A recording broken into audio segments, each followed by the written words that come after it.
दोस्तों, इस आदमी का चेहरा तो अब आप लोग पहचानने लगे होंगे। इसका नाम है रजा पहलवी। अमेरिका की गोद में बैठकर नेतन्याहू और ट्रंप के लिए दलाली करने वाला ये शख्स ईरान का सबसे बड़ा नेता बनना चाहता है। ईरान के सुप्रीम लीडर अयतुल्ला खामनेई की सरकार का, उनके शासन का तख्ता पलट करके अपने आप को ईरान का मुखिया बनाना चाहता है। लेकिन शायद इसका यह सपना सपना ही रह जाएगा, क्योंकि ईरान के सुप्रीम लीडर अयतुल्ला खामनेई ने अंदर अंदर ईरान की ताकत को इतना मजबूत कर दिया है कि अमेरिका और इजराइल जैसे देश भी ईरान को गिरा नहीं पा रहे हैं। पिछले साल भी आप लोगों ने देखा था कि किस तरीके से अमेरिका और इजराइल दोनों ने एक साथ हमले किए ईरान के ऊपर, लेकिन ईरान झुका नहीं। ईरान में अभी पिछले 15-20 दिन से क्या कुछ हो रहा है, कोई भी देश होता मिडिल ईस्ट का ईरान की जगह अब तक तख्ता पलट हो गया होता। अमेरिका और इजराइल जैसे देशों का राज वहां पर कायम हो चुका होता, लेकिन ईरान अभी भी इन लोगों के सामने नहीं झुका। कह सकते हैं कि सुप्रीम लीडर अयतुल्ला खामनेई ने IRGC जैसी सेना बनाकर ईरान को काफी मजबूत किया है, सैन्य ताकत को काफी बढ़ाया है। मिसाइलों का भंडार बहुत ज्यादा है ईरान के पास, हथियारों की कमी नहीं है। हालांकि पैसे के मामले में बहुत कमजोर हो रहा है ईरान, लेकिन अपनी सैन्य ताकत को इतना बढ़ा लिया है कि अमेरिका जैसे देश हमला करने की धमकी देने के बावजूद भी हमला नहीं कर पा रहे हैं। तो ये रजा पहलवी जो सपना देख रहा है कि अमेरिका की और इजराइल की चमचागिरी करके इन दोनों को आगे बढ़ाकर ईरान की सरकार का तख्ता पलट करके वहां पर मैं शासन करूंगा, यह सपना सपना ही रह जाएगा। यह बंदा कहता है कि देखिए, अगर ईरान में मेरा शासन आ जाता है तो जो परमाणु कार्यक्रम ईरान चला रहा है उसको मैं खत्म कर दूंगा, इजराइल के साथ रिश्ते कायम कर लूंगा, ईरान मिडिल ईस्ट के अंदर जितने भी आतंकी संगठनों को समर्थन करता है उनका समर्थन खत्म कर दूंगा। मतलब इसने सारी वही बातें कही हैं जो इजराइल और अमेरिका चाहते हैं कि मेरा शासन आता है तो ईरान बिल्कुल बदल जाएगा। मेरे दोस्तों, पिछले 2-3 साल से आप लोग देख रहे हैं कि ईरान की जनता लगातार फिलिस्तीन वाले मामले में ईरान की सरकार को सपोर्ट कर रही है, इजराइल के खिलाफ रही है। तो ये जो रजा पहलवी बातें कर रहा है कि मैं इजराइल से रिश्ते कायम कर लूंगा, परमाणु समझौते को खत्म कर दूंगा, तो क्या ईरान की जनता इसकी इन बातों में उलझकर अपनी सरकार का तख्ता पलट करेगी? ईरान की जनता कभी नहीं चाहेगी कि उसका परमाणु प्रोग्राम खत्म हो, क्योंकि ईरान की जनता भी अच्छे से जानती है कि अगर सत्ता परिवर्तन हो जाता है, रजा पहलवी यहां पर आ जाता है, तो पूरा पूरा हम अमेरिका और इजराइल के कंट्रोल में पहुंच जाएंगे। तो जनता कभी यह बात नहीं चाहेगी।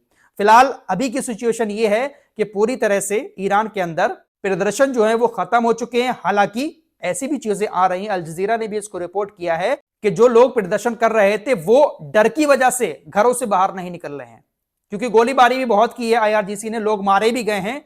ईरानी सेना ने इस तरह से प्रदर्शनों को कंट्रोल किया है बल के दम पर कि अब लोग बाहर निकलते हुए डर रहे हैं। हालांकि प्रदर्शन अभी हो नहीं रहे हैं, लेकिन कुछ जो प्रदर्शनकारी थे वो अभी भी ये चाह रहे हैं कि कैसे भी करके इस सरकार का तख्ता पलट हो।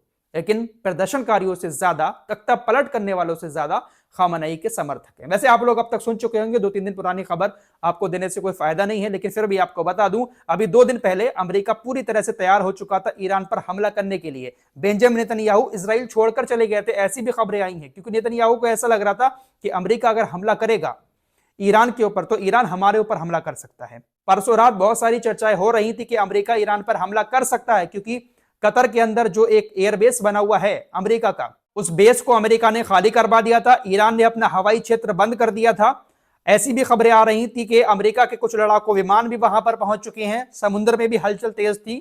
डोनाल्ड ट्रंप पूरी तरह से हमला करने के लिए तैयार थे, लेकिन कल अचानक से डोनाल्ड ट्रंप ने अपना मूड बदल दिया और हमले को रोक दिया। ट्रंप प्रशासन की तरफ से कह दिया गया कि ईरान पर हमला नहीं होगा, जिसके बाद ईरान ने अपना एयर स्पेस भी खोल दिया, हवाई क्षेत्र खोल दिया, और उसके बाद जो अमेरिका के सैनिक कतर बेस से चले गए थे उन्होंने भी वापस कतर बेस पर आना शुरू कर दिया। फिलहाल अब सब कुछ नॉर्मल है, अमेरिका ने हमले को टाल दिया है। तो आखिर क्या वजह रही जो अमेरिका ने हमले को टाला? अब डोनाल्ड ट्रंप की तरफ से भी कहा जा रहा है कि हाँ, हम बातचीत करेंगे खामनेई से। खामनेई भी कह रहे थे कि हम बातचीत के लिए भी तैयार हैं, और अगर अमेरिका युद्ध छेड़ता है तो उसके लिए भी तैयार हैं। और ये नाक की बात भी थी डोनाल्ड ट्रंप के लिए। आप तो जानते ही हैं कि अमेरिका पूरी दुनिया का बॉस बनता है। डोनाल्ड ट्रंप ने कह दिया था कि अगर लोगों की मौत होती रही ईरान के अंदर तो हम ईरान पर हमला कर देंगे, और मौतें बहुत सारी हुई हैं, लेकिन हमला हुआ नहीं था। तो नाक का सवाल था। हमले की चर्चाएं बहुत हुई, ट्रिगर पर उंगली भी आ गई, लेकिन पता नहीं क्यों डोनाल्ड ट्रंप ने हमले को टाल दिया। इससे आप अंदाजा लगा सकते हैं कि अंदर अंदर ईरान काफी मजबूत है। ईरान ने अपनी सैन्य ताकत को काफी मजबूत किया है। डोनाल्ड ट्रंप को शायद ये डर है कि अगर हमने ईरान के ऊपर हमला किया तो एक हमले में तो ईरान खत्म होगा नहीं, ईरान पलटवार करके हमारे जितने भी ठिकाने हैं मिडिल ईस्ट में उनको फिर निशाना बनाएगा। जैसे कतर में अमेरिकी बेस पर ईरान ने कितनी सारी मिसाइलें छोड़ी थी, कितनी मिसाइलें छोड़कर तबाही मचाई थी। तो मिसाइलों का जखीरा है ईरान के पास, ये बात अमेरिका और ईरान अच्छे से जानते हैं। ईरान के ऊपर जब हमला करने का इरादा कर रहे थे डोनाल्ड ट्रंप, तो बेंजामिन नेतन्याहू ने भी कहा कि अभी आप हमला मत करो, हमला करने से रोका। शायद इनको यह डर है कि पलटवार हमारे ऊपर भी हो सकता है। सऊदी अरब ने भी साफ कह दिया कि हम अपने एयर स्पेस का इस्तेमाल किसी को भी किसी के ऊपर हमला करने के लिए नहीं करने देंगे। सऊदी अरब को भी यह लगता था कि अमेरिका हमारे एयर स्पेस का इस्तेमाल करके ईरान पर हमला करेगा तो फिर ईरान हमारे ऊपर भी एक्शन ले सकता है। फिलहाल दोस्तों, ईरान के अंदर ये जो प्रदर्शन हुए, भयानक प्रदर्शन थे। अमेरिका और इजराइल जैसे देश किसी चीज में शामिल हो तो कितनी भयानक वो सिचुएशन हो सकती है, आप अच्छे से जानते हैं। ईरान के रक्षा मंत्री ने कहा कि हमने एक ऐसे शख्स को गिरफ्तार किया है जिसने लोगों की हत्या के लिए $6000 लिए थे।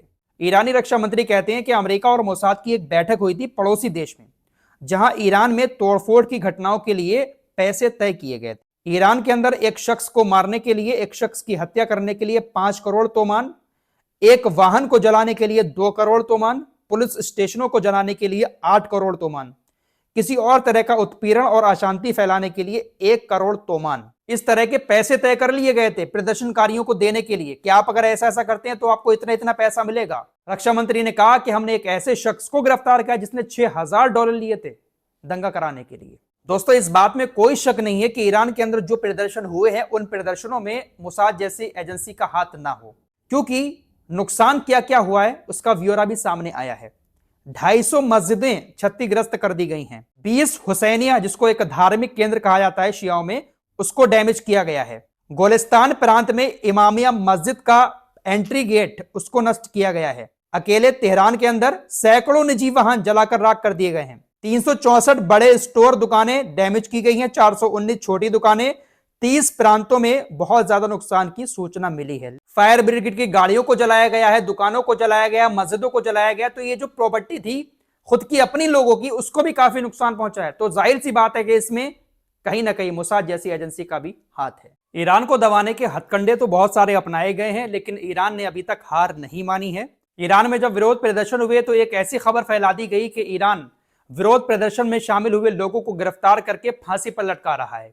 दुनिया भर की मीडिया पर इस खबर को दिखाया गया था, लेकिन ईरान की तरफ से कहा गया है, जो अब्बास अराक्ची हैं, उन्होंने कहा कि देखिए भाई, ऐसा तो कोई सवाल उठता ही नहीं है कि हम आंदोलनकारियों को गिरफ्तार करके उनको फांसी पर लटकाएं। हमने गिरफ्तार जरूर किया है, लेकिन किसी को फांसी पर नहीं लटकाया जाएगा। ये जो फांसी वाली बात सामने आई थी, तभी अमेरिका ने कहा था कि अगर ऐसा करता है ईरान तो हम फिर ईरान के ऊपर हमला कर देंगे। फिलहाल डोनाल्ड ट्रंप ने बहुत ज्यादा धमकाने की कोशिश की और हमला करने ही वाले थे, अचानक से मूड बदल दिया है और अब बातचीत की पेशकश भी की जा रही है दोनों तरफ से। फिलहाल अभी ईरान के ऊपर हमला नहीं हो रहा है, लेकिन क्या पता अमेरिका का कब क्या कर दे। लेकिन डर जरूर है अमेरिका और इजराइल जैसे देशों को कि अगर हम हमला करेंगे तो ईरान जिस तरह से पहले मिसाइल हमले कर चुका है अमेरिकी ठिकानों पर भी और इजरायली ठिकानों पर भी, तो ईरान खामोश नहीं बैठेगा। या फिर ईरान के ऊपर ऐसा हमला किया जाए कि ईरान हमला करने के लायक ही ना बचे। और इतना बड़ा हमला करना इतनी दूर से अमेरिका के लिए यह आसान है नहीं। ताकत ईरान की मिसाइलों में भी काफी है, क्योंकि बड़े बड़े अमेरिकी, इजरायली, जॉर्डन और जो मिस्र के एयर डिफेंस सिस्टम थे उन सभी को मात देकर इसराइल के अंदर जाकर ईरान की मिसाइलें गिरी थी, आपने देखा ही था। तो ईरान पलटवार करना जानता है। फिलहाल देखते हैं आगे क्या रहता है, लेकिन ये देश ईरान के पीछे पड़े हुए हैं और ये आदमी जो सपना देख रहा है शायद इसका सपना सपना ही रह जाएगा। अमेरिका और इजराइल के कंधे पर बंदूक रखकर ये ईरान की सत्ता अपनाना चाह रहा है, लेकिन ऐसा हो नहीं पाएगा। इस रिपोर्ट में इतना ही, कुछ और खबरों के साथ फिर हाजिर होऊंगा। अपना ख्याल रखिएगा। अल्लाह हाफिज।